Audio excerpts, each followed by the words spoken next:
안녕하세요. 건강 365 아나운서 최인경입니다. 출산 후 다시 몸을 회복하기까지는 조리 기간은 물론 재활의 시간도 필요합니다.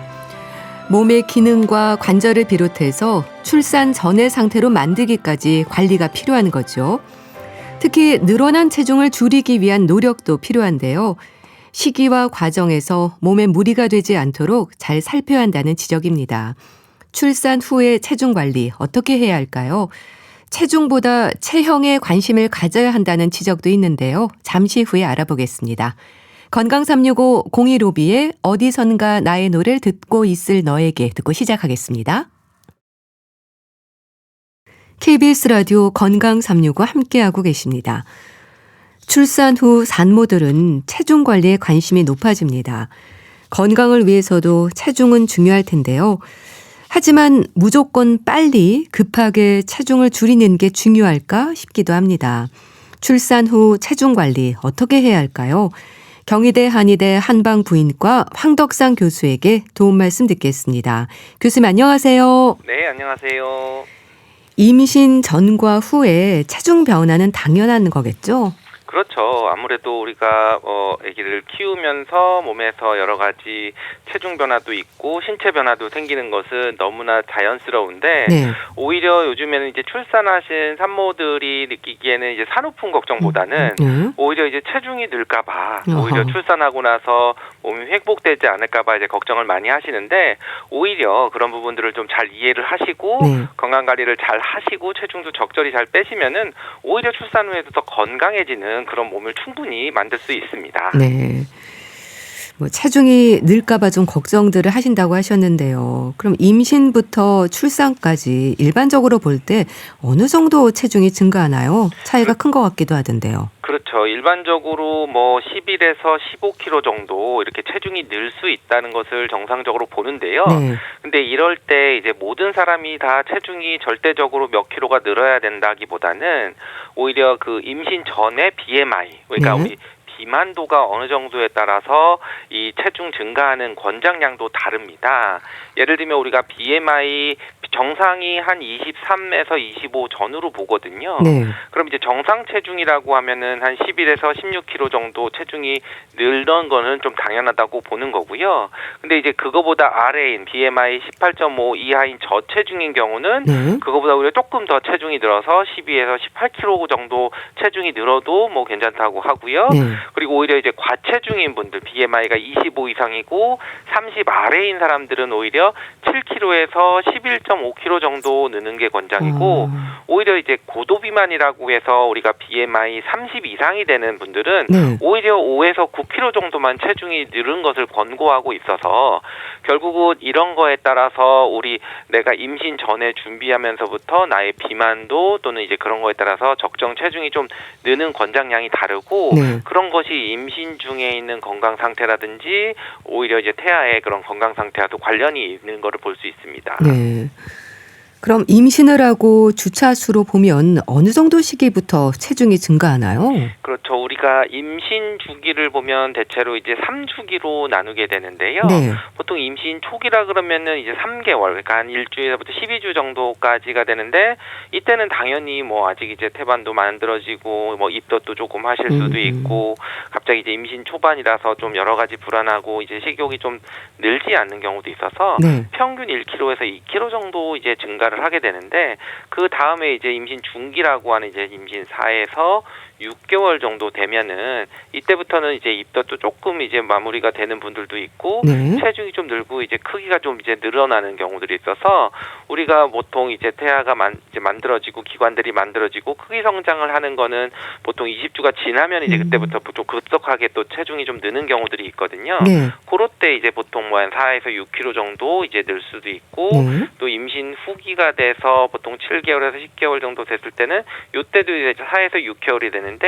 또 마지막 달에는 체중이 또 갑자기 늘지는 않고 오히려 조금 빠지는 경우들도 있습니다. 네. 그런 식으로 돼서 우리가 임신 주수에 따라서 체중 변화는 다르는데 이게 절대적인 건 아니기 때문에 또는 어떤 몸 상태나 이런 산부인과에서 진료를 하면서 본인의 적정 체중을 임신 주수에 따라서 맞게 가는지는 매번 좀 진료를 받을 때 확인하고 체크하는 것이 더 중요할 수 있습니다. 네.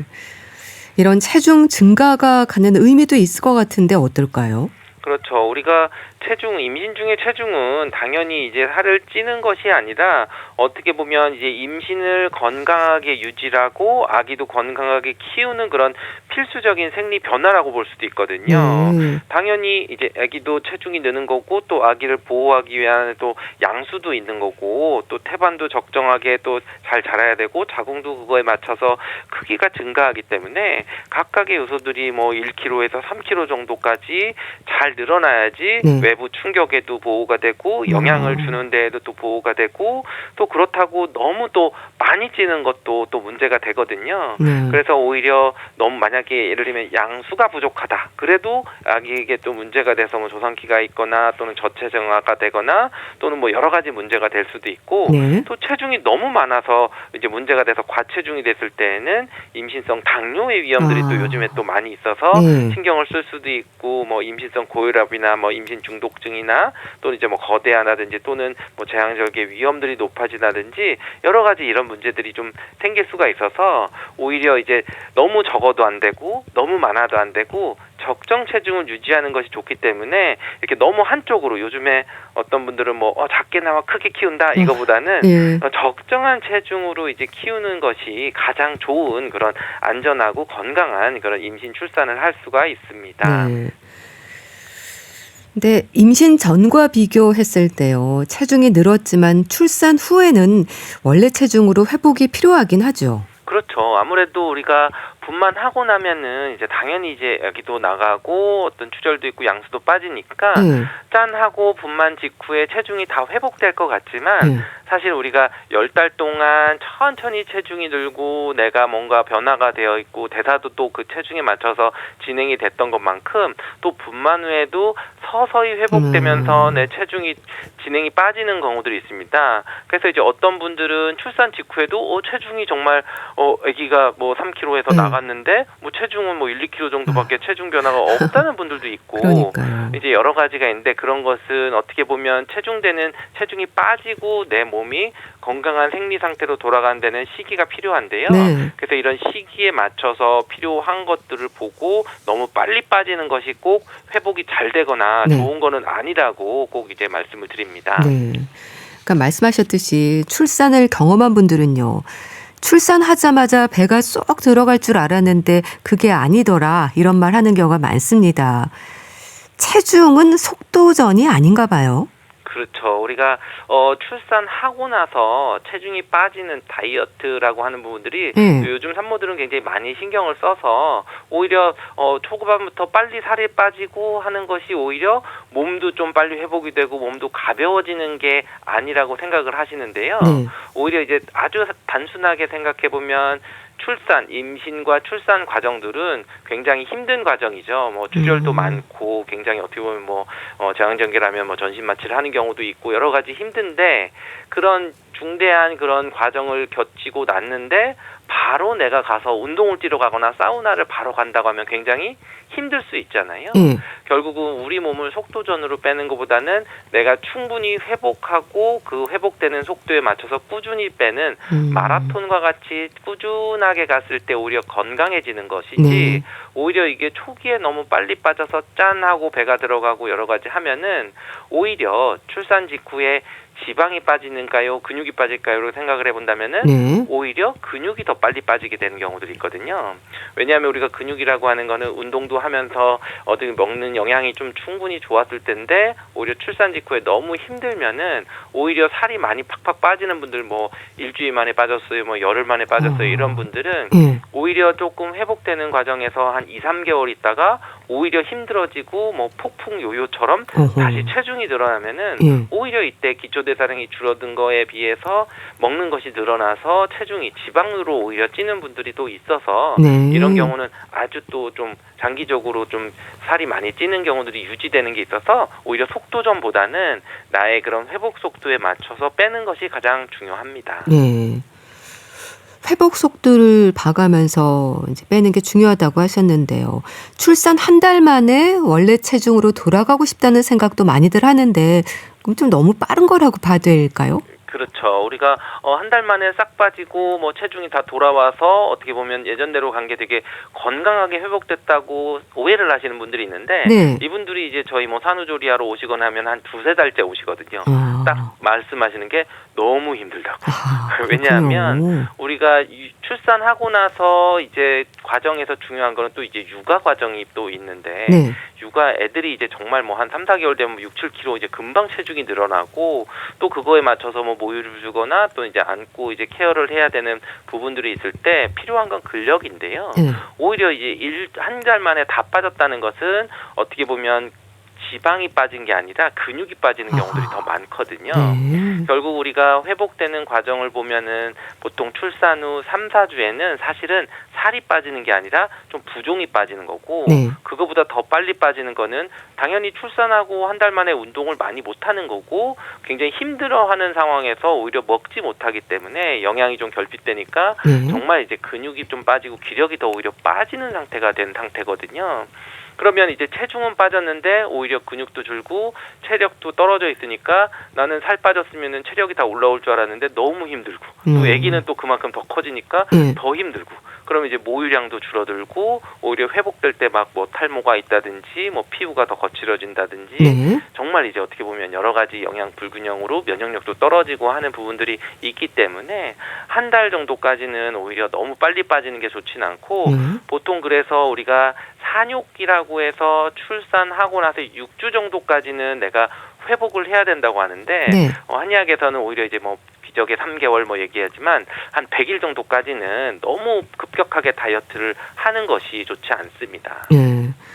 그렇다면 출산 후 6개월을 임신 전 체중으로 돌리는 중요한 시기라고 하는 건 어떤 의미일까요? 그렇죠. 우리가 출산하고 산모들에게 가장 강조할 때 3개월, 6개월을 좀 강조를 하는데요. 네. 3개월까지는 체력이 회복되는 시기고 그리고 6개월까지는 체중보다는 체형이 돌아오는 시기라고 얘기를 하거든요. 뭐냐면 사실 6개월 때 체중이 어떻게 보면 골반이나 어떤 내 체형이나 이런 것들이 좀 돌아오는 시기들이 맞고 네. 그리고 본격적으로 다이어트를 할 수 있는 예를 들면 다이어트라고 하면 조금 열량도 줄이고 운동도 조금 더 세게 할 수 있는 시기들이 6개월 이후가 될 수도 있거든요. 그래서 이제 이 시기가 어떻게 보면 체중이 좀 장기적으로 체중이 얼만큼 남았느냐라고 판단할 수 있는 과정이 네. 한 6개월 때 임신 체중으로 비교해 볼 수는 있거든요. 네. 그래서 이제 우리가 단순히 체중만으로 보면은 뭐 3개월, 6개월 또는 이제 뭐 1년 후 돌 때 체중을 보지만 기본적으로 내가 어떻게 방법으로 다이어트를 하거나 체중 운동을 할 거냐 할 때에는 네. 6개월까지 내가 모든 운동을 좀 더 원활하게 하고 아픈 통증이 없는 그런 상태가 딱 됐을 때 오히려 좀 더 적극적으로 다이어트를 할 수 있는 거고 네. 만약에 6개월이 됐는데도 내가 몸도 아프고 막 산후풍 증상도 있고 뭐 관절도 아프고 제대로 운동도 못 한다 그러면은 그런 것은 오히려 좀 앞으로 다이어트를 하는데 조금 더 힘든 시기여서 네. 오히려 치료를 조금 더 적극적으로 해야 되는 시기이기도 합니다. 네. 그런데 이렇게 출산 후에 체중을 회복하는 일이 쉽진 않을 텐데요. 성공률이랄까요? 실제 어느 정도일까요? 그렇죠. 뭐 이 성공률이라고 해서 체중을 회복하는 거는 뭐 평균적으로 뭐 한 1년이 지나면은 한 1, 2kg 정도 체중이 남는다. 그러니까 우리 돌 때 정도 되면은 한 1, 2kg 정도 남는다고 하는 게 또 평균이고요. 네. 그렇지만 이제 한 6개월 정도 됐을 때는 보통 이제 목표한 거보다 한 1, 2kg에서 조금 더 뭐 체중이 좀 늘 수 있는데요. 이럴 때에는 뭐 그냥 단순 체중보다는 오히려 내가 통증도 없고 산후풍 증상도 없고 네. 오히려 이제 운동의 능력들이 좀 좋아지고 하는 것들의 좀 성공의 관건이 될 수 있습니다. 이게 좀 제가 말씀드리기 어려운 게 네. 체중 회복에서 가장 중요한 게 육아 환경이거든요.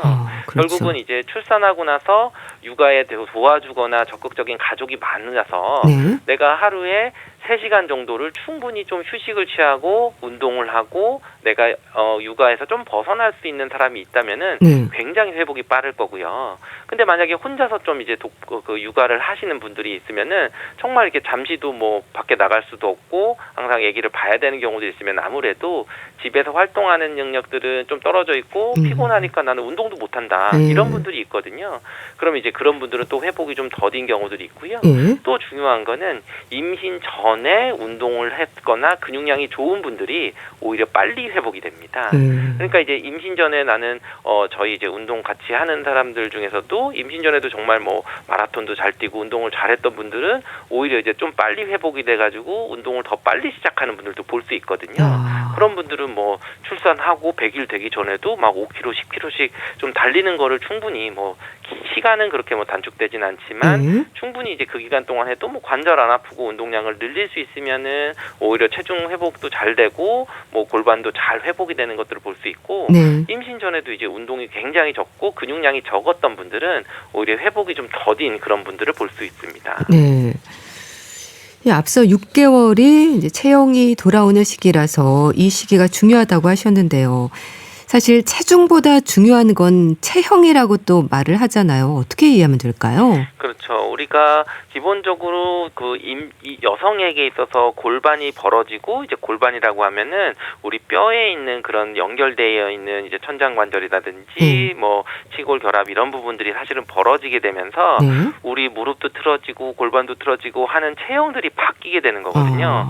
이게 단순히 체중 때문이 아니라 이제 인대나 이런 부분들이 이제 벌어져서 분만 출산을 잘 할 수 있게 되는 건데 이게 벌어지는 시기가 임신과 임신 출산 후 6개월까지 기간이라서 이때 시간이 지나면 그냥 어떻게 보면 굳어버리면은 골반도 틀어져 있는 상태로 되면은 나중에 운동하려고 해도 허리도 아프고 또는 뭔가 또 오히려 이제 뭐 나이 들어서도 굉장히 뭐 허리가 좀 안 좋다 또는 뭐 다리가 뭐 좀 바뀌었다 뭐 이런 것들을 좀 볼 수가 있어서 실제로 요 시기들, 그러니까 출산하고 3에서 6개월 정도 시기에서 골반의 위치가 돌아가려면은 그 골반과 관절 사이에 인대들이 힘을 받아서 수축을 잘해야 되는데 살을 너무 빨리 빼면은 오히려 근육이나 인대도 약해지는 거죠. 그렇겠네요. 그러면 오히려 체중은 빠진 것 같은데도 아직은 엉덩이도 이제 어떤 청바지를 입으면은 좀 골반이 낀다든지 하는 식으로 골반이 벌어져 있는 상태가 되면은 오히려 체중은 다 빠졌는데 체형은 안 돌아와서 나중에 이제 통증도 오거나 뭐 허리도 아프고 무릎도 아프고 뭐 손목 발목도 다 아프게 되는 그런 것들이 있어서 오히려 이제 이런 통증들이 오면은 정말 아무것도 운동도 제대로 못하고 오히려 다이어트를 못하게 되는 그런 상황이 돼서 오히려 체중도 중요하지만 체형까지 같이 좀 회복되는 시기들을 잡는 것이 중요하고 이 시기에만 이 체형을 조절하는 게 가장 좀 더 수월하기 때문에 이 타이밍과 관련돼서는 체형 관리도 굉장히 중요할 수 있습니다. 잘 관리를 해야 될 것 같은데요. 산후 회복에 따라서 단계별 다이어트가 중요하다고 들었습니다. 그렇죠. 이게 다이어트라고 하는 것은 우리가 어떤 열량을 제한을 하거나 뭐 좀 굶거나 또는 운동을 많이 하거나 뭐 운동 강도를 얘기를 할 수 있는데 보통 이랬을 때 첫 3개월까지는 어쨌든 저는 칼로리 제한, 열량 제한은 너무 심하게 하지는 않고 대신에 음식 종류는 좀 바꾸시는 것들이 굉장히 중요한데요. 예를 들면 임신 기간 동안 못 먹었던 그런 음식들이 있거든요. 대체로 맵고 짜고 좀 자극적이고 뭐 내가 좀 뭐 아이스크림이라든지 뭔가 좀 임신 중에 못 먹었던 거를 출산하고 났더니 막 먹게 되는데 대체로 그런 음식들이 살을 오히려 찌게 하는 음식들이죠. 그렇죠. 그리고 보통 3주에서 4주 정도까지는 부종이 빠지는 시기이기 때문에 이럴 때에도 또 마찬가지로 그냥 자연스럽게 좀 식사를 잘 해도 그냥 부종이 빠지고 체중이 빠지는 시기고 보통 6주까지가 산욕기라고 해서 이때는 여러 가지 자궁도 원래대로 돌아와야 되고 뭐 관절도 좀 되고 염증도 있으면 안 되고 또는 출혈이 또 있으면 안 되는 그런 시기이기 때문에 이런 시기까지는 또 이제 우리가 탄수화물, 단백질, 지방, 영양이 골고루 있어야 되지 오히려 뭐 육아하는데 바쁘니까 그냥 간단히 때운다고 하면은 오히려 체력이 회복하거나 내가 피를 재생하는데 그런 원재료가 부족한 걸 수도 있고요. 보통 이제 3개월 지나서부터는 오히려 다이어트를 조금 더 적극적으로 해서 만약에 통증도 없고 체력이 다 회복됐다면은 어느 정도 열량 제한을 조금씩 줄여나가는 방법도 한 방법이 될 수 있고요. 6개월 지나서부터는 이제 보통 이 시기는 이유식도 시작을 하고 또 모유 수유를 하더라도 꼭 어떤 영양물을 충분히 챙겨야 될 필요는 없기 때문에 이제 6개월 지나서부터 조금 열량 제한을 조금 더 적극적으로 하고 일반 다이어트 우리가 생각하는 다이어트를 시작하는 것도 6개월 이후가 더 좋습니다. 단계별 체중 관리를 해야 되는 건데요. 산후 체형 관리에 성공하고 실패하는 건 어떤 차이로 보면 될까요? 기본적으로 출산 후에 체형 관리를 실패하시는 분들이 보면은 평소에 너무 빨리 다이어트를 하시는 분들은 좀 실패를 합니다. 또는 그러니까 오히려 충분히 내가 체력이나 근력이나 또는 뭐 우리 피도 좀 만들어서 채워나가야 되는데 단순히 헤모글로빈 수치가 뭐 정상이라고 해서 내 피가 많은 게 아니라 우리가 분만하면서 여러 가지 뭐 출혈도 있고 또 애기에게 주는 것들도 있고 여러 가지 이거를 다시 내가 채워나가야 되는 부분들이 있거든요. 이럴 때 충분히 회복이 되고 우리가 기혈이 회복이 충분히 되는 걸 먼저 한 분들이 나중에 운동을 더 잘할 수가 있고 힘도 나서 좀 열심히 할 수가 있는 부분들이 있고요. 또 이제 출산하고 무조건 휴식을 하는 분들이 있습니다. 너무 이제 육아가 힘드니까 운동을 안 하고 운동할 여유가 없어요라고 하는데 아까 말씀드렸지만 골반이 돌아온 데는 이제 6개월 출산 후 6개월까지 자꾸 자극을 주면서 근육이 수축하면서 원래대로 들어가야 되는데 너무 휴식을 하는데 육아하는 단계를 잘 생각해 보시면 바닥에 이제 앉거나 무릎 뭐 다리 위에 아기를 이제 안고 있거나 하면은 골반이 벌어진 상태를 계속 유지를 하거든요. 그럼 하루 종일 이제 이런 상태를 유지하는 상태 또는 육아라면서 그런 나쁜 자세로 되어 있는데 운동이나 이런 걸 해서 자극을 다시 줘서 이거를 원점으로 돌리는 거를 노력을 안 한 시기가 길수록 골반이 돌아오는 시기는 늦어지는 거죠. 결국은 그렇기 때문에 적절한 시기에 운동이 들어가야 되는 거. 보통 자연분만 하시면은 출산 직후부터 크게 뭐 회음절개나 이런 다른 문제가 없다 그러면은 운동을 조금씩이라도 시작하시는 게 좋고요. 제왕절개 하셨으면은 한 달 정도 지나면 어느 정도 이제 상처도 안 물고 하기 때문에 한 달 지나서부터는 살살살 이제 운동을 좀 시작을 하셔서 지금 얘기하는 운동들은 뭐 그렇다고 막 밖에서 뛰는 게 아니라 기본적으로 이제 골반 주변으로 하는 스트레칭이나 뭐 여기 자극을 줄 수 있는 그런 부분들은 빨리 하실 수 있는 것이 오히려 체형 관리에 성공할 수 있는 방법이라고 볼 수 있습니다. 건강을 위해서도 열심히 관리를 하셔야 될 것 같은데요. 운동도 중요하다고 하셨는데 그런데 처음부터 너무 욕심을 내면 안 될 것 같은데 어떨까요? 그렇죠. 이제 제가 운동에 대해서 말씀을 드릴 때 운동을 빨리 하시면 좋다고 했더니 운동을 너무 강하게 시작했다가 이제 한두 달 이제 아파가지고 이제 관절통이 심해져서 이제 운동을 못해서 오히려 한 진짜 6개월 있다 오셔가지고 회복이 더 더뎌지는 경우들이 있거든요. 그래서 출산하고의 그런 운동이나 체형 관리는 계단식으로 운동량이 늘려야 됩니다. 그러니까 임신 전에 이제 본인이 했던 운동력을 생각하면 안 되고 어떻게 보면 정말 나는 체력이 바닥이다. 정말 근력도 없고 관절도 다 벌어져서 인대가 늘어져 있는 상태니까 누워서 하는 운동들, 스트레칭들 또는 가볍게 뭐 다리를 누워가지고 뭐 케겔 운동처럼 한다든지 뭐 프랭크나 우리 브릿지라 그래서 약간 엉덩이를 좀 움직여주거나 또는 무릎을 세우고 있어서 몸을 한번 온몸 비틀기처럼 이렇게 살짝 해보면서 통증이 있으면 그 운동을 하면 안 되고요. 통증이 없으면 하고 또는 이제 누워서 하는 운동을 했다가 또 이제 앉아서 하는 운동을 조금 해보고 또 이제 서서 하는 운동을 해보고 또 이제 이런 식으로 서서히 이제 단계별로 일주일 단위로 이렇게 늘려 나가면서 하면은 좋고 이럴 때 옛날처럼 뭐 무게를 너무 빨리 든다든지 우리가 일반적으로 하는 그런 헬스장 가서 하는 운동들이나 뭐 이런 어디 가서 배우는 거를 하는 것들은 보통 이제 100일 이후가 조금 더 안전할 수 있습니다. 네, 알겠습니다. 오늘은 출산 후에 체중 관리에 대한 말씀을 들었는데요. 경희대 한의대 한방부인과 황덕상 교수 함께했습니다. 감사합니다. 감사합니다. KBS 라디오 건강365 함께하고 계신데요. 이승철의 비와 당신의 이야기 듣고 다시 오겠습니다. KBS 라디오 건강365 함께하고 계십니다. 책으로 건강을 생각해보는 시간입니다. 북컬럼니스트 홍순철 씨, 안녕하세요. 네, 안녕하세요. 오늘 소개해 주실 책 제목이 거절 불안이네요. 거절당하는 것에 대한 불안감을 다룬 건가요? 그렇습니다. 최근에 은둔 청년 문제가 상당히 심각한 것으로 알려지고 있는데요. 2024년 통계인데 확인된 은둔 청년이 54만 명이라고 그럽니다. 청년 20명 가운데 1명이 2년 넘게 지금 방 밖으로 나오지 않고 있다라는 건데요. 하지만 통계가 늘 정확하지 않지 않습니까? 이게 통계에 잡히지 않은 은둔 청년의 수가 훨씬 더 많을 것으로 예상이 되는데요. 은둔 청년 뭐 어떤 이유로든 대인 기피가 생긴 겁니다. 이걸 정신의학에서는 회피성 인격 장애라고 부르는데 거절에 대해서 과민하게 반응하고 창피함, 수치감, 굴욕감을 느끼거나 자신이 인정받을 것이라는 확신이 없으면 아예 관계 형성 자체를 피하는 거죠. 스스로를 가둬버리는 겁니다. 네.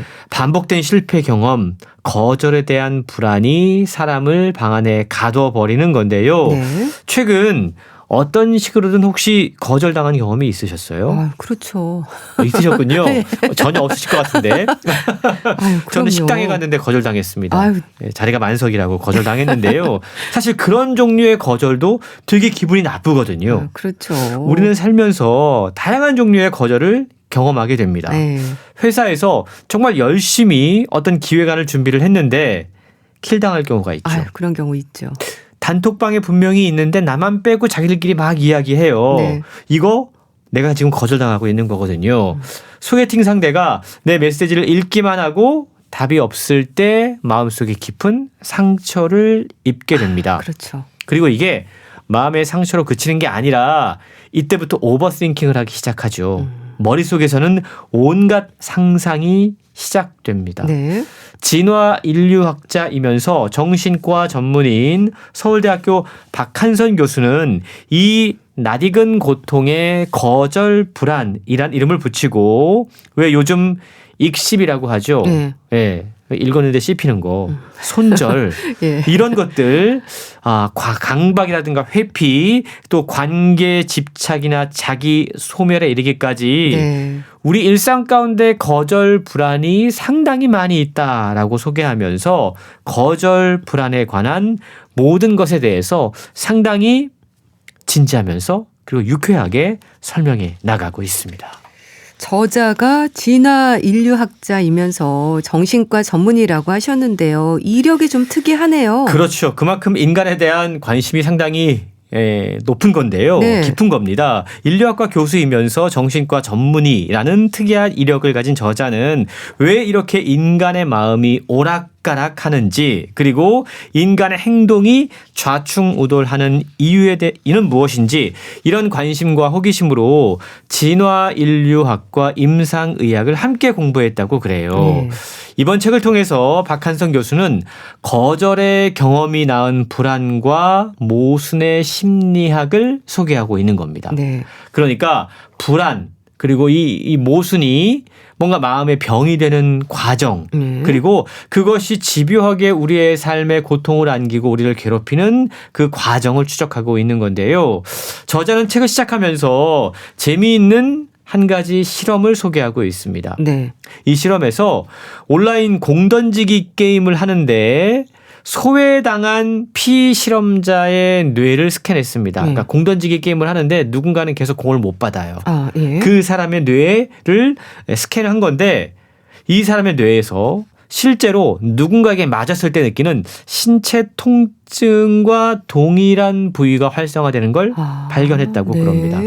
그러니까 우리의 뇌는 거절 불안이라고 하는 이 감정을 물리적인 부상과 통증과 동일하게 처리하고 있다라는 거죠. 그렇군요. 그러니까 우리가 흔히 상처받았어. 이런 말 하지 않습니까? 이게 단순히 마음의 상처가 아니라 우리 몸의 상처, 그러니까 은유가 아니라 진짜 몸의 상처 입은 것 같은 느낌을 뇌는 받고 있다는 겁니다. 그렇군요. 이 원초적이고 강력한 감정이 우리 삶 가운데 어떻게 나타나는지 책은 다양하게 소개를 하고 있는데요. 네. 뇌과학과 심리학을 바탕으로 그리고 저자가 전공한 정신의학과 진화 인류학을 바탕으로 네. 그리고 다양한 언어권, 문화권에서 나타나는 여러 가지 현상들 그리고 종교 이런 것들을 통해서 거절이 어떻게 발생하고 어떤 또 왕따라던가 집단 또래 이런 것들이 어떻게 형성되는지를 짚어보고 있는데요.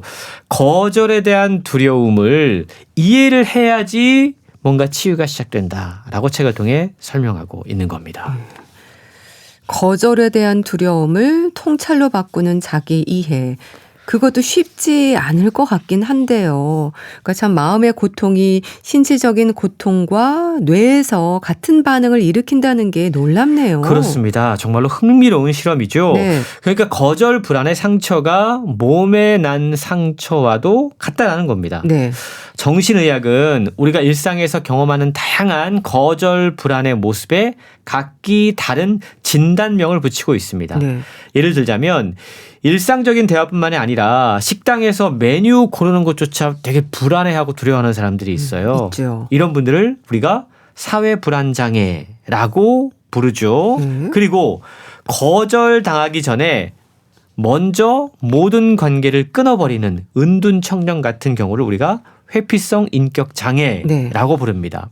그리고 버림받을까봐 매달리고 의존하고 달라붙는 이런 걸 우리가 의존성 인격장애라고 부릅니다. 네. 그리고 특별히 한 사람에게 엄청나게 집착하는 이것도 병인데요. 분리불안 장애라고 부르죠. 감정의 극단을 오가는 경계선 인격장애라는 것도 있습니다. 자신의 얼굴을 바라보면서 타인의 시선을 갈구하는 자기애성 인격 장애도 있습니다. 네. 이게 다 우리가 일상에서 경험하는 거절 불안의 다양한 얼굴들이라는 겁니다. 그렇군요. 저자는 이게 모두 네. 거절 불안이라고 하는 원초적 감정의 다양한 형태와 변주일 뿐이다라고 이야기를 하고 있어요. 네. 그래서 이러한 모습으로 나타나는 거절에 대한 불안, 예를 들어서 회피성 인격장애, 의존성 인격장애, 이걸 우리가 지나치게 어떤 성격의 문제 네. 이렇게 바라볼 게 아니라 이건 누구에게나 나타날 수 있는 보편적 감정이다라고 이해를 해야 된다라는 거죠. 문제는 이런 상황이 왔을 때 출구를 아는 사람이 있는가 하면 출구를 모르는 사람이 있다는 겁니다. 네. 그러니까 출구를 모르는 사람이 병이 되는 거죠. 최근 거절 불안이라고 하는 미로의 출구를 찾기 위해서 네. 미로의 안쪽에는 어떤 구조가 있는지, 그리고 깊은 뿌리에 도사리고 있는 거절 불안의 뿌리는 무엇인지 직접 마주해야 된다라고 이야기하고 있습니다. 거절 불안이 늘어나는 이유는 거절 당하는 상황이 많아지고 있다고 생각하면 되는 걸까요? 그렇죠. 그만큼 자존감이 무너지고 실패하고 노력하면서 자기 효능감이 무너지기 때문에 이런 일들이 더 많이 생겨나고 있다는 겁니다. 네. 그래서 저자는 네. 특히 아주 고도의 경쟁 사회, 압박 강도가 너무 센 한국 사회에서 지금 우리는 이중의 거절 불안에 시달리고 있다라고까지 진단하고 있습니다. 네. 사람마다 거절 불안이 다른 모습으로 표출되는 것처럼 네. 각 사회와 문화권도 역시 거절에 대한 다른 대처 방식이 있어요. 보통 우리가 동양 문화권에서는 예. 내가 남들 눈에 좀 우습게 비칠까 봐, 아하. 공동체에서 내가 어떻게 평가받을지 그게 두렵죠. 그렇죠. 이게 네. 사실 이런 것들을 실체화하는 단어가 우리 바로 체면입니다. 체면. 그러네요. 동양에서 체면 되게 따지지 않습니까? 네, 그렇죠. 체면이 훼손당하는 건 민망함을 넘어서 내 존재가 무시당했다. 존재론적인 위협으로 작동을 합니다. 그러니까 동양은 어떤 거절의 형태, 회피 반응이 체념으로 나타난다. 체면으로 나타난다라고 볼 수 있는 거고요. 네. 반면 서양에서는 거절 불안이 능력주의와 결합이 된다고 그래요. 서양에서는 보통 실력이 모자란 걸 들킬까 봐 두려워하죠. 그렇군요. 서구 사회에서는 예. 실패하는 걸 되게 두려워합니다. 이게 전적으로 개인의 책임, 무능, 게으름으로 귀결되기 때문이죠. 그런데 이렇게 이야기를 하면 네. 가만히 있어봐. 우리나라는 동양인데 동양의 거절 불안의 모습과 네. 서양의 거절 불안의 모습이 다 갖고 있네? 라는 그러네요. 생각이 드실 겁니다. 한국인들이 그렇거든요. 체면도 지켜야 하고 네.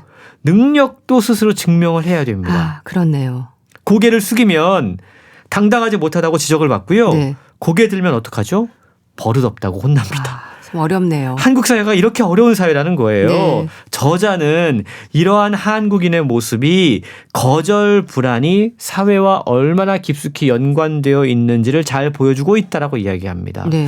최근 들어서 앞서 우리가 은둔 청년 이야기했지만 대인관계 공포라던가 대인 기피증 이런 것들이 증가하는 이유는 지나치게 남들에게 괜찮게 보이려고 너무 오랫동안 애쓴 나머지 네. 정말로 괜찮지 않게 된 경우다라고 책은 정의 내리고 있습니다. 누구나 어느 정도의 거절에 대한 불안감은 갖고 있잖아요. 지나친 게 문제인 거죠? 그렇습니다. 책은 거절 불안의 근원을 인간의 진화사에서 찾고 있어요. 네. 진화 인류학자다운데요. 우리가 아프리카 사바나에서 네. 사실 홀로 남겨진다라는 게 인류에게는 사실상 사형 선고였습니다. 그렇죠. 사자와 하이에나에게 혼자 있는 인간은 가장 쉬운 먹잇감이었어요. 네. 그래서 수백만 년의 진화사는 우리 뇌에 이 공식을 강력하게 입력시켜 놓았습니다. 네. 혼자 있는 건 위험하다. 그 결과 예. 인간은 타인과의 연결에 민감하도록 우리 자신을 끊임없이 재설계해 왔다라는 거죠. 예. 그리고 그 결과 나타나는 것이 바로 거절 불안이라고 하는 겁니다. 그러니까 이 관점에서 보면 거절 불안은 결함이 아니라 네. 인간이라는 종이 너무나 성공적으로 삶에 적응한 결과라고 볼 수 있다는 겁니다. 네. 근데 문제는 이 과거의 생존 방식이 오늘날 21세기에는 오작동한다는 겁니다. 저자는 예. 이 지금 우리의 뇌가 생존을 위한 화재 경보기가 끊임없이 울려대는 고장난 화재 경보기가 됐다라고 이야기를 해요. 그러니까 오늘날 현대 사회에서 살면서 네. 우리는 혼자 있어도 사실은 그렇게 큰 두려움을 느낄 이유가 없습니다. 그렇죠. 우리는 사바나에 살지도 네. 않고요. 사자를 만날 일도 없어요. 네. 근데 뇌는 계속 이런 불안 신호를 보내고 있다는 겁니다. 소셜 네트워크에서 하루에 수백 명과 상호작용하고 있어도 잠깐의 실수도 영원히 기록될 수 있는 세계에 살고 있어도 네. 뇌는 이걸 되게 중대한 생존의 문제로 받아들이고 있다는 겁니다. 네. 왜 우리가 요즘 포모 신드롬이라고 얘기하지 않습니까? 이 fear of missing out, 나만 제외됐다라는 이 두려움.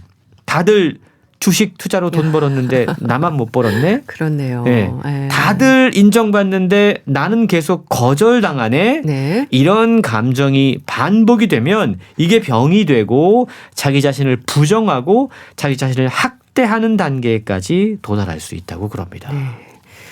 참 거절 불안이 특히 젊은 세대에게 큰 고통을 주고 있는 것 같은데요.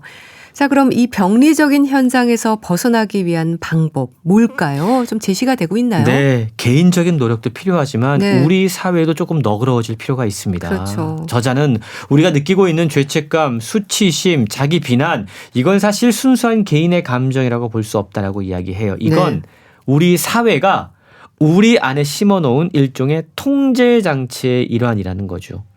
거절 불안의 흔적은 종교와 신화 속에도 깊게 새겨져 있다. 이 대목도 흥미로운데요. 네. 성경 창세기에서 인류 최초의 살인은 가인이 신에게 거절당한 분노에서 비롯되었습니다. 네. 그리고 역설적인 건 위대한 영적 지도자들은 사실 다 거절당한 경험이 있는 분들이셨어요. 예수는 십자가에서 버림받았기 때문에 구원자가 됐고요. 네. 붓다도 왕자의 자리를 거절한 채 떠돌이가 됐을 때 깨달음을 얻었습니다. 아, 저자는 네.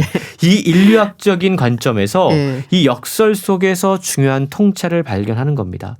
거절 불안이 우리에게 분명히 큰 상처를 준다. 네. 그런데 이것이 동시에 인간을 더 깊은 성찰과 성장으로 이끄는 계기가 될 수도 있다라는 건데요. 네. 그래서 거절 불안을 제거해야 될 대상으로 보지 말고 결함으로 보지 말고 우리의 하나의 존재, 론적인 모습으로 보자라고 얘기합니다.